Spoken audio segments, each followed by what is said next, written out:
Un gran saludo a cada uno de ustedes. Nuevamente agradecemos a Dios por esta oportunidad que nos permite encontrarnos para estudiar una vez más, para repasar la lección de escuela sabática. Esta vez con la lección número 4 de la lección del tercer trimestre del año 2018. Y hoy nuevamente está con nosotros la doctora Berta Balcázar. Doctora, nuevamente muchas gracias por acompañarnos esta vez. Gracias por invitarme. Y pues doctora, de una vez para iniciar, quisiera orar por favor, para iniciar este repaso. Oremos. Padre nuestro que estás en los cielos, santificado sea tu nombre. Te damos gracias, Señor, por el privilegio que nos das de compartir lo que tú nos has mostrado. Permite, Señor, que esto que se está grabando llegue a tocar las fibras del corazón de algún alma necesitada de ti. Bendice a toda nuestra amada iglesia en la faz de la tierra. Te pedimos esto en el nombre de nuestro amado Señor Jesucristo. Amén. Amén. Gracias, doctora. Bueno, pues vamos a adentrarnos de una vez en el repaso de la lección número 4, titulada Los primeros dirigentes de la iglesia. Y está muy interesante porque pues todo grupo de personas, toda congregación, más en la iglesia primitiva, en la iglesia apostólica, pues requería de líderes. Y requería líderes aparte de los apóstoles. Siempre el liderazgo hay que repartirlo. Claro. Porque la carga no la pueden llevar uno o dos, la carga la deben llevar varios. Y eso fue lo que sucedió en la iglesia primitiva. De hecho, dice el versículo principal en el cual se basa el repaso, Hechos capítulo 6, versículo 7, dice: Y crecía la palabra del Señor, y el número de los discípulos se multiplicaba grandemente en Jerusalén. También muchos de los sacerdotes obedecían a la fe. Aquí nos está indicando Hechos, el libro de Hechos, que la iglesia comenzó a crecer. Ciertamente. Y a medida que va creciendo requiere atención. Y esto presentó una necesidad, pues la necesidad de atender a distintas clases de personas. Sabemos que la iglesia primitiva estaba conformada no solamente por los judíos hebreos, sino también por los judíos helénicos, ¿verdad? Sí. Aquellos que tenían costumbres, los helénicos eran los que tenían costumbres grecorromanas y que no habían tenido la oportunidad de nacer en el seno judío propio de los hebreos. Sí. Así que esto complicaba un asunto allí entre ellos, y es que las viudas de los griegos, las viudas griegas, pues estaban siendo descuidadas. Y déjeme decirle algo, o sea, toda iglesia tiene necesidad de atender siempre a un grupo. Claro. Y por eso se nombran líderes, para que ese grupo determinado pueda ser atendido. Yo doy gracias a Dios porque nuestra iglesia, la iglesia adventista del séptimo día, procura atender a todo tipo de miembro que está dentro de la iglesia. Y también crea ministerios para, en lo posible, atender todo tipo de persona que está fuera de la iglesia. Y más hoy en día cuando hay tantas necesidades contemporáneas, donde están surgiendo sin duda alguna tipos de personas con mentalidades diferentes, creencias diferentes, y nuestra iglesia debe buscar cómo atender a ese tipo de personas. A toda esa gama, ¿verdad? Así es, porque todos tienen derecho a la salvación. Eso es lo que hemos venido... Todos la necesitan. Eso es lo que hemos venido aprendiendo en la lección, ¿verdad?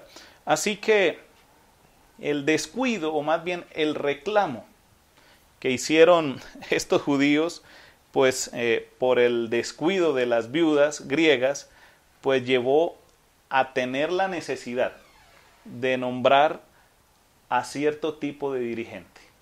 Y eso lo vamos a aprender en este momento, ¿verdad? Porque aquí hay algo que quiero resaltar. Cuando se presentó este problema, los apóstoles llevaron la necesidad, llevaron el problema al grupo.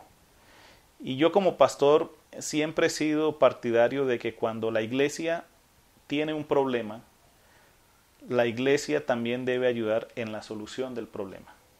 Y es que a veces como líderes, cuando se presenta un problema, ese es un error muy típico del liderazgo. Queremos yo como líder solo resolverlo, exactamente, y no podemos. Y es bueno buscar la ayuda de toda la iglesia. Y saben, queridos amigos, dirigentes, líderes, que cuando uno lleva el problema a la congregación, siempre salen hasta 2, 3 soluciones. Ciertamente. Y uno se apoya en ello, ¿verdad? Así que los apóstoles hicieron eso, le dijeron, óiganme, no podemos estar atendiendo todo, no podemos estar predicando la palabra, enseñando la doctrina, aparte de eso ir a las casas, hacer el asunto de los alimentos, la comunión, servir las mesas, atender a todos. Así que pues necesitamos nombrar a las personas que se encarguen de eso. Y entonces surgió la necesidad de nombrar a 7 personas. Y se eligieron a 7 personas llamadas diáconos. Pero no es la función del diácono de hoy en día que conocemos eclesiásticamente, ¿no? Como cargo.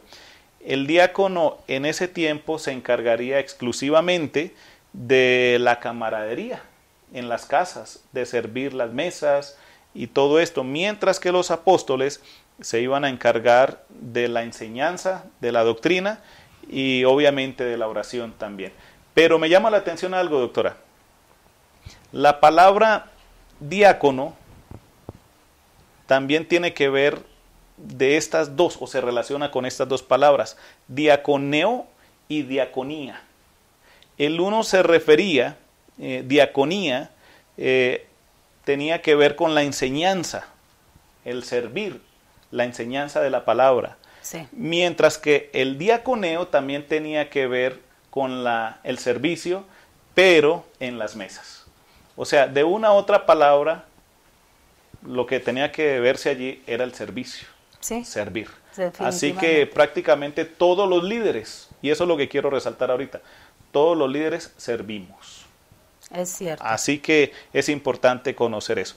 Y bueno, dentro de esa elección de los 7, bueno, se escogieron a 7 personas, valga la redundancia, pero allí también se menciona alguien importante, Esteban. Y Esteban cumplió con un gran ministerio. ¿Qué fue lo que hizo Esteban, doctor? La historia de Esteban es interesantísima, tanto al grado que el autor del libro de Hechos, Lucas, lo describe siempre con adjetivos muy especiales, superlativos. Dice que era un hombre lleno de fe, lleno del Espíritu Santo, puras cualidades maravillosas. El punto es que Esteban cumplió fielmente la misión que se le encargó, la cual era mostrarle a los demás el Evangelio de Cristo. Y se hizo notar. Y obvio es que llamaba a las masas y tenía mucha popularidad, pero por lo mismo, al hablar directamente del Evangelio de Cristo, empezó a chocar con la teocracia del momento. ¿Por qué? Porque Esteban era de los pocos en aquel entonces que había comprendido a cabalidad la profundidad del Evangelio de Cristo. Así es, así es. Y pues como usted dijo ahorita, doctora, chocaba con la teocracia judía. Por supuesto. Y eso generaba un conflicto, ¿verdad? Y tan grande fue el conflicto que finalmente lo llamaron a cuentas. Así es, al Sanedrín. Lo ¿verdad? llamaron al famoso Sanedrín a que allí? explicara, de alguna manera se entendería como ven a pedir perdón, ven a justificarte, ven a aclarar el malentendido que nos han dicho que tú andas diciendo. Ejemplo, que Jesús dijo que este templo lo va a derribar en 3 días, ese tipo de cosas. Que si bien se pudo haber malinterpretado, la realidad es que Esteban sí lo estaba diciendo, no eran tantas mentiras. Era la verdad acorde a lo que ahorita conocemos, pero para aquel entonces era un golpe mortal a toda la tradición judía, porque hablaban que Esteban estaba hablando en contra de la ley y del templo. Cosas sagradas para los judíos. El orgullo más que el orgullo, yo diría la identidad Ajá. judía. Sí, estaban atacando lo que era. A la raíz de sus creencias. No, y pues cuando me atacan lo que yo soy, pues me voy a defender. Reacciono, defiendo. Entonces se creó allí todo un juicio en contra de Esteban, que en ningún momento cambió su doctrina, cambió su discurso, y el discurso que da es tan importante que lo podemos notar en el libro de Hechos, cuánto espacio se le dedica a esas palabras de Esteban. ¿Y qué dijo en ese discurso? Pues él trató de hacer una especie de semblanza de la historia judía, desde el pacto que hizo Dios con Abraham, pasando por Moisés, pasando por toda esa serie de ilustres personajes de la historia judía, David, Salomón, hasta llegar a la muerte de Cristo. Y allí es donde les dice unas palabras directas, claras, terribles. Así es. En ningún momento Esteban se retractó, por el contrario, reafirmó. ¿Qué palabras les digo? En la Biblia es muy claro, son palabras muy duras. Ajá. De hecho, después de eso sabemos que por ese discurso que dio Esteban, pues decidieron apedrearlo. Hubo un momento en que Esteban se dio cuenta que su suerte estaba sellada. Así es. Cuando el sumo sacerdote gritó, se rasgó las vestiduras, él se dio cuenta que ahí ya no, había pasado ya esa barrera en la cual él podría ser perdonado. Ajá. Pero Esteban estaba tan lleno del Espíritu Santo que dice el narrador de Hechos que quien veía su rostro era como ver el rostro de un ángel. Y cuando Esteban dijo, veo al Hijo del Hombre sentado a la diestra de Dios, imaginen, para el sacerdote judío era la peor blasfemia. Finalmente Esteban fue apedreado, fue lapidado y pasó a la posteridad como el primer mártir. Así a es. Causa del nombre de Cristo. Así es, pues de hecho fue el primer creyente en Jesús que murió a causa de su nombre. De su nombre, exactamente. Entonces se le considera como el primer mártir cristiano, ¿verdad? Y pues en ese momento, doctora, cuando estaba siendo prácticamente sentenciado y apedreado, hay tres funciones, digámoslo así, o tres situaciones que vivió Esteban. Sí. La primera situación, vivió primero como acusado. Cierto. Allí vivió como mártir, ¿verdad? Como acusado por causa del nombre de Jesús. La segunda, se convirtió también como en abogado, porque también pidió ante Dios, dijo, perdónales. Perdónales este pecado. Perdónales este pecado. Y en ese momento tan difícil, los defendió a ellos ante Dios. Sí. O sea, para hacer eso necesita estar lleno del Espíritu Santo. Una grandeza espiritual Así impresionante. Es. Y lo tercero, el tercer aspecto, es que se convierte en profeta también. Con muy breve. Así es. Muy breve periodo de trabajo. Estos tres roles los cumple Esteban, ¿verdad? Y hay un detalle allí que vale la pena sobreponer. Y es que las ropas de Saulo fueron puestas en manos de alguien, de Saulo. Sí. Y Saulo, pues bueno, ya la próxima semana vamos a tratar esa parte, ¿no? Pero ahí los dejo todavía con la dudita, ¿no? Pero allí Saulo quedó con las ropas de Esteban ensangrentadas, sí, dice la hermana de Juan. Exactamente, y bueno, él pensaba que estaba haciendo bien, ¿verdad? Y nos hace pensar que este personaje, Saulo, era un personaje relevante del Sanedrín. Exactamente, pero bueno, no nos vamos a adelantar a la lección de la próxima semana, porque realmente esto es lo que vamos a estudiar, ¿no? Dios cómo toma a Saulo para predicar también más adelante, ¿no? Así que yo digo, Dios estaba dejando que descansara a Esteban, pero a causa de su testimonio también estaba levantando a Saulo. Sí. Así que cuando el uno descansa, el otro releva. Sí. Y la verdad que fue un gran relevo, que eso lo vamos a estudiar la próxima semana. Y esto nos llevó a la propagación del Evangelio, ¿verdad, doctora? A Así que es. el Evangelio se predicara en otros lugares, ¿verdad? Así es. finalmente con el triunfo, lo ponemos entre comillas, de la muerte de Esteban, porque finalmente allí lo mataron, el pueblo creyente, el pueblo cristiano, la nación cristiana pequeñita y naciente se dispersó. ¿Por qué? Porque hubo una enorme persecución. Se dispersaron prácticamente por el mundo conocido. Y eso que fue un episodio muy doloroso en los inicios de la iglesia primitiva, finalmente lo vemos a través de los años y vemos cómo Dios va guiando paso a paso la propagación del evangelio. Porque hay un episodio, los samaritanos, que eran medio judíos, porque creían en el Pentateuco, guardaban el sábado, etcétera, estaban más cercanos a la nación judía que cualquier otra, no eran aceptados por los judíos y ellos aceptaron el evangelio de Cristo y fue de gran asombro para los discípulos ver que estos hermanos en la fe habían abrazado. También vemos que al dispersarse Felipe, que fue otro de los diáconos, hubo un episodio muy bonito, no sé si usted lo quiera comentar. Bueno, la verdad es que cuando todos salieron a predicar, sí, pues llegaron a diferentes lugares, ¿no? A riesgo de su vida.